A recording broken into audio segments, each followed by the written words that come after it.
Hai, vă rog!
nimeni de ei.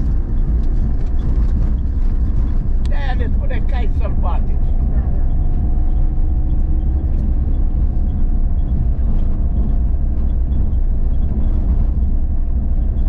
Este o firmă, Firfotă, care se ocupă de ei. E un ONG în București care a venit și se ocupă de ei.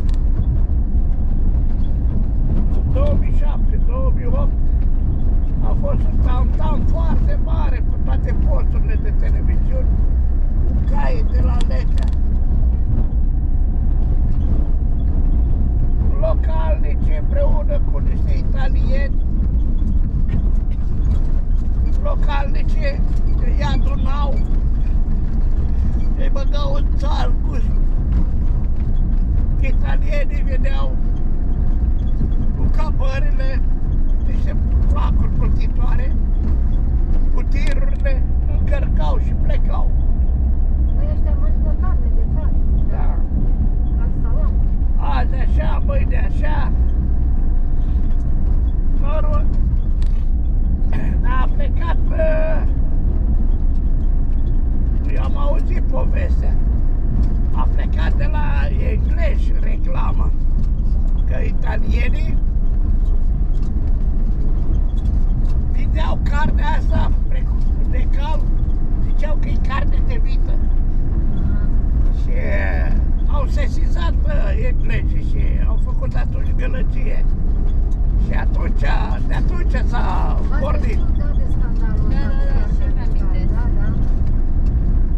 Și ăsta... Au cărat ei cât au cărat, localnicii din zonă de aici n-au mai vrut să le dea caii cu 100 de lei, calul. A zis lui italianul să mai bagi un 50 de lei la cal acolo. Italianul n-a vrut, ăștia s-au supărat, au luat receptorul și au dat telefon la ONG-ul ăsta, Firfotă. E un ONG internațional care se ocupă cu protecția animalelor, are sediu în București.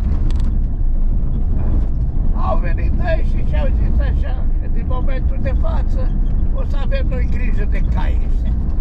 O să le aducem mâncare, o să le tratament și așa mai departe. Iuri Vrăjeală nu le-a dus nimic. Le-a dus, primul an le-a dus niște nutrețuri, dar dacă ei au văzut caii ăștia să descurcă singuri, ce să mai le aducă? Nu le-a mai adus nimic. S-a stopat migrarea cailor. Asta a fost 2007-2008. În 2010 s-a făcut și gardul ăsta care îl vedeți de asta. În 2010 când s-a făcut gardul acesta, pe unii i-a prins în interiorul pădurii, pe unii în exteriorul pădurii. Toate pune și la locul lor până în 2017-18, așa după vreo 10 ani, cei de la Ocolul Silvii. Ei se ocupă cu gestionarea pădurii. Cei de la mediu, de la biosferă, de la RDD-ul, Administrația Deltei Dunării, au sesizat că caii ăștia nu sunt benefici în pădurea Letea, chiar și în pădurea Carolman, la fel. Că și acolo sunt o grămadă de cai. De ce nu sunt benefici?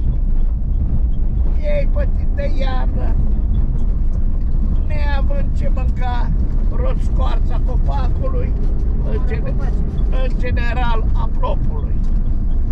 El îi ia coaja, neavând coaje, se usucă și la revedere.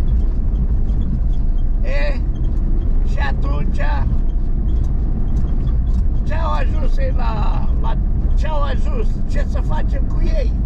Dar nu putem să mai cheme italienii să le dea înapoi, să le dea cai. Le-a spus celor de la Firfotă că ei au arme cu tranquilizant, tranquilizați iepine și sterilizațiile. Tot ce întâlnim cu niște clăpari pe urechi, că sunt galbene, că sunt roșii, că albastre. În fiecare an le schimbă culorile. Și sunt niște numere, dă niște numere ca să aibă și ei un inventarul ăsta. Da, așa sălbatic. Sălbatic sunt? Da, asta e familia lui ăsta de aici, nu vedeți? Ăsta e armăsarul și aia e familia lui. Dar nu arată rău, uite de ce. E frumos, Da. Și vin în fiecare an, primăvară și toamna, fac țarcuri, le pune în țarcuri, le bag în țarcuri și ei analizează pe aia, le dă jos și le sterilizează. Ca să nu se mai înmulțească haiotic, așa să fie oarecare echilibru. Așa vor conducerea, BRDD-ul. Dar totuși sunt tinerete, că am văzut, sunt la cai, în prostie. Dar asta doar pe cei din pădure? Nu, și în afara pădurii. Da. În 1970 a venit orașul Nicolae Ceaușescu în zona și a văzut că pădurea Lete nu e compactă.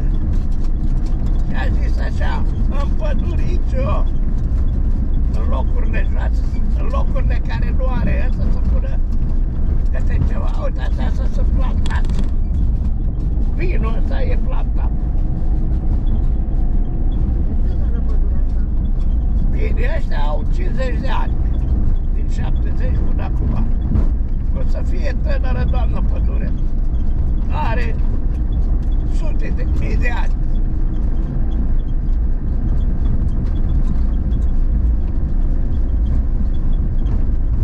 Ăștia pot să fie tineri. Dar și ăștia au 50 de ani. Dacă solul e n-a crescut. Nu le convine, nu le place solul.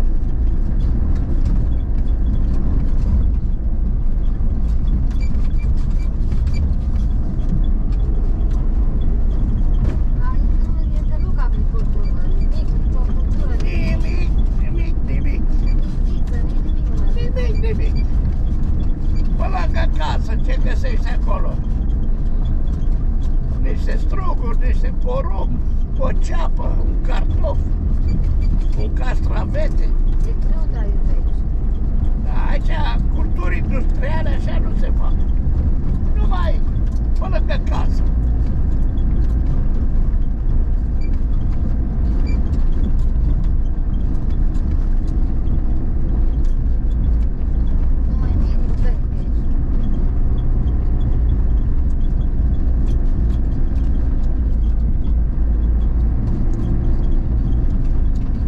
Bălării!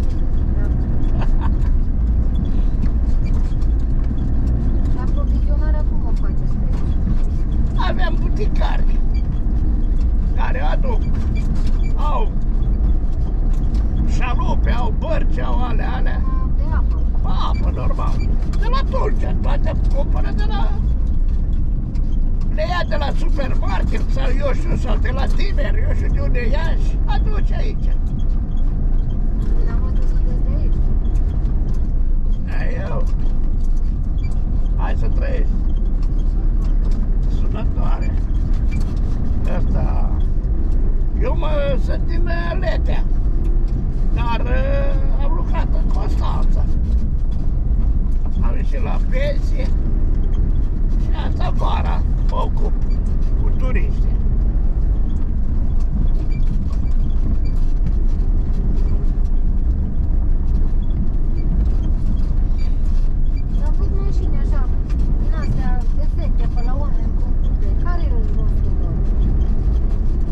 Rostul lor, că avem o grămadă de fiare, uitați pe peste tot, să nu știu ce.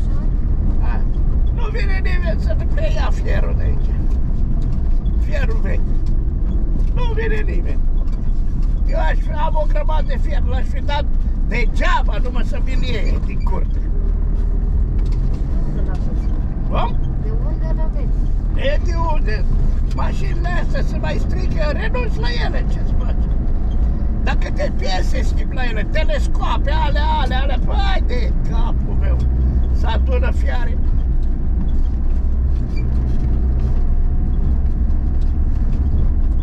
Și când vezi că ți-a căzut și costurile sunt mari, mai bine ții alta.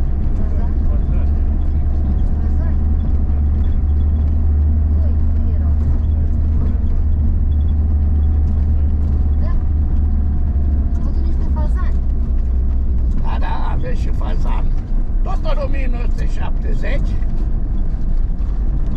așa, a adus căprior brun și fazan. Noi căprior brun n-aveam. Căprior brun și fazan. A adus un băiat, un inginer silvic, era el pe aici. Și nu știu de unde a adus el așa. S-au înmulțit lui fazanul mamei lui, că avem acolo puțină vie pe lângă curte și pe aia vine spune. Și el mănâncă struguri. Hai de bine. Panoramă. Și făr, a plecat. Și mănâncă ciorile, coțofelele. Mănâncă. Și alea, dar ce nu mănâncă? Toate. Asta.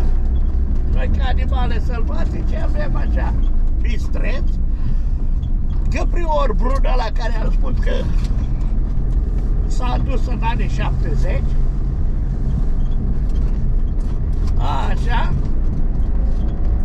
Pe urmă, vulpe, iepure și șacal. Șacalul ăsta atacă la iepuri puternic. Asta e rău ca animal șacal. Da. Mănâncă.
toată pădurea e închisă, nu e aceeași treabă? Da. Dar să nu intre vitele alea care le vedeți de asta. Alea să nu intre în pădure.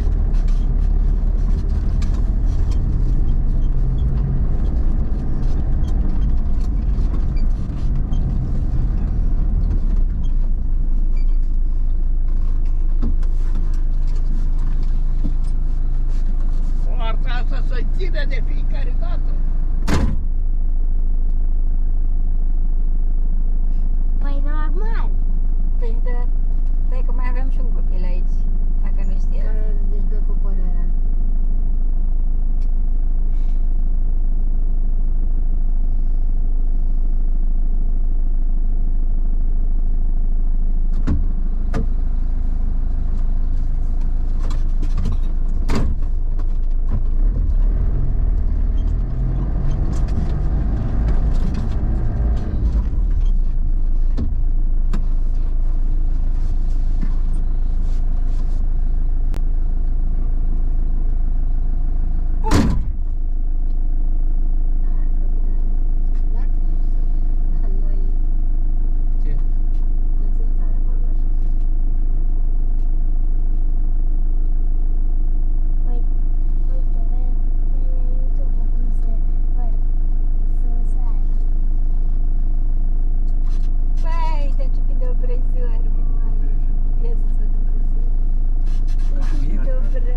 Că plouă de fanii. Plouă de rupe, zic. Ei, las că-i duce mai târziu, până la 11. M-a sunat la 11, plouă, zic. Ei, duce după masă. Dar eu nu înțeleg, trebuie să stau de vorbă cu el să-i spun. Să nu mai mă frece cu 2-3, 2-3. Păi, ieri au fost 2 sau 3. 2 și un copil. Da, da, și un copil. Așa. Și de ce n-ați venit cu toții? Nu știu de ce ne-am Care-i problema? Păi ei au fost după amiază? După masă au fost, da. Păi noi am fost dimineața în altă parte și după amiază n-am mai. Păi și care-i problema? Nu putea să facă un traseu aici? Ceilalți Și au plecat astăzi și vreau să vadă ledea. N-au ăsta, n-are bărci, am impresia, suficiente sau ce se întâmplă el? Că se, așa, se ocolește cu 2-3, cu 2-3. Și o să vorbesc eu cu el. Și o să-i spun că nu mai merg și gata. Uitați acolo, în larg de tot, să văd niște dune. Le vedeți? Da, da. Ei, alea sunt dunele despre care povesteam eu. A, Cele mai înalte, da. Ele de acolo pornesc, dar sunt și mai înalte unele. Aia e așa țuțuiată, dar e una înaltă rău. Așa. Și pleacă până acolo. Noi am ocolit pădurea efectiv acum. Înțelegeți? Da, și ele, acolo s-au format unele. În altă parte nu s-au format. De-aia vă spun că diferența de Carolman, la Carolman numai una singură și aia umblă pe ea și aia se va distruge tot zi, nu va fi deloc, așa, și alta este că aici sunt dune de toate mărimile. Este mai interesantă pădurea ledea decât Carolman. Nu, e aceeași treabă, numai că dunele diferă. Eu am povestit lui domnul, e aceeași treabă. Arborii toți sunt, stejarii la fel sunt, niște stejari ciudați cu care vă duc eu acum la ei, să-i vedeți. Așa, peste tot e cam aceeași treabă, dar numai că dunele, ei o să rămână într-o zi fără dună, nu o să aibă nicio dună să arăte. Ah.